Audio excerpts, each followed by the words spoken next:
Boker Tov, il est 8h, c'est l'heure du premier journal d'information ce matin sur Studio Kalita, relayé sur les ondes de Radio J à Paris.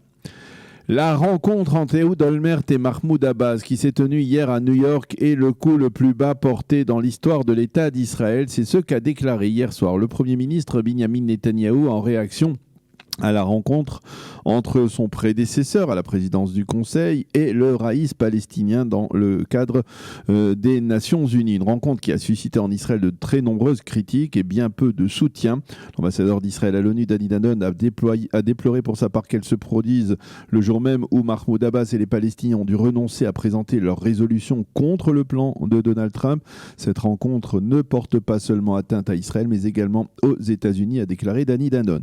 Quant à Mahmoud Abbas, eh bien, il s'est dit prêt hier à reprendre les négociations de paix au point où elle s'était arrêtée avec Ehud Olmert il y a de cela 12 ans. Selon lui, les deux parties étaient alors très proches d'un accord. Je vous rappelle qu'à l'époque, quelques semaines avant de quitter ses fonctions de Premier ministre, Ehud Olmert avait proposé à Mahmoud Abbas un plan de paix très généreux qui incluait entre autres un partage de la souveraineté sur les lieux saints de la vieille ville de Jérusalem. Mais à l'époque, Ehud Olmert avait ensuite reconnu qu'Abbas n'avait jamais donné suite à cette proposition. Hier, Olmert a apparemment lui aussi changé d'opinion. Il a affirmé que Mahmoud Abbas était le seul véritable partenaire de paix pour l'État d'Israël. Tension toujours dans le sud du pays. Dans la nuit, une nouvelle roquette a été tirée de Gaza. Elle s'est abattue sur un champ dans le conseil régional de Sha'ar à Negev. Il n'y a pas eu de blessés ni de dégâts. En moins d'un mois, on a recensé 23 tirs de roquettes palestiniennes de Gaza vers Israël, sans compter des dizaines, voire même des centaines de ballons incendiaires qui ont été envoyés par les Palestiniens. Face à cette tension, le Premier ministre a déclaré hier que si le Hamas poursuivait ses agressions, Israël lui préparera, je le cite, la surprise de sa vie, une surprise à laquelle il ne s'attend vraiment pas. Réaction du porte-parole du Hamas, ces menaces font partie de la campagne électorale de Netanyahou, elles sont destinées à effrayer les Palestiniens. La campagne électorale, justement, hier, Benny Gantz, le leader du Parti Bleu-Blanc, a affirmé qu'il ne fera pas entrer dans son prochain gouvernement la liste arabe unifiée d'Ayman Oudeh. Nous ne partageons pas les mêmes valeurs, a-t-il déclaré de son côté. Le leader de cette liste, Ayman Oudeh, a estimé que celle-ci pourrait recevoir jusqu'à 16 mandats lors des élections. Il compte sur un taux de participation élevé dans le secteur arabe israélien. De son côté, le ministre de la Défense et leader de Yamina, Naftali Bennett, a déclaré qu'il n'y avait aucune chance pour que son parti rejoigne une coalition qui serait dirigée par Benny Gantz.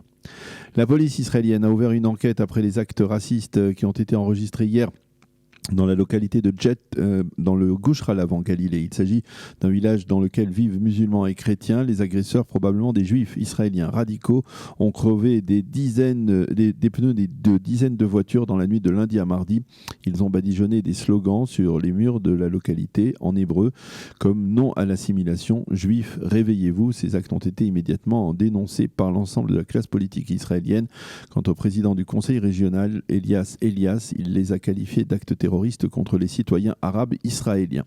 Ce n'est pas la première fois que ce type d'agression se produit dans ce village qui pourtant vit en relation de bon voisinage avec d'autres villages juifs israéliens.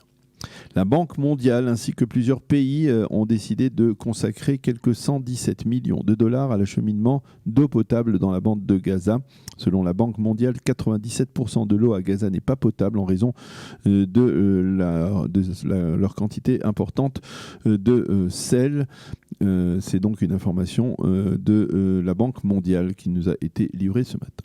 La crise diplomatique entre Israël et la Belgique se durcit pour la seconde fois en une semaine. La numéro 2 de l'ambassade de Belgique en Israël, Pascal Buffin, a été convoquée au ministère israélien des Affaires étrangères pour y être blâmée par la directrice du département Europe au sein de ce même ministère, Anna Azari. Celle-ci lui a exprimé la colère d'Israël après la décision de la Belgique d'inviter au sein du Conseil de sécurité de l'ONU le représentant d'une ONG palestinienne liée au FPLP, qui est une organisation terroriste palestinienne. Ce représentant, Brad Parker, avait accusé Israël de crimes de guerre contre les enfants palestiniens et a appelé à traduire les responsables israéliens devant le tribunal international de l'Haye. Côté israélien, on rappelle que ce n'est pas la première fois que les Belges tentent de s'en prendre à Israël au sein du Conseil de sécurité, un Conseil de sécurité qu'il préside actuellement d'ailleurs. Anna Azari a également protesté contre la convocation de l'ambassadeur d'Israël en Belgique, Emmanuel Narshon, en début de semaine, à la suite du premier blâme qui avait été adressé par Israël à la Belgique il y a quelques jours. La météo pour terminer. Le temps se radoucit progressivement sur l'ensemble du territoire israélien et le temps sera partiellement nuageux. Aujourd'hui, il fera 13 degrés à Jérusalem, 17 à Tel Aviv et 22 degrés à Eilat. C'est la fin de ce premier journal d'information.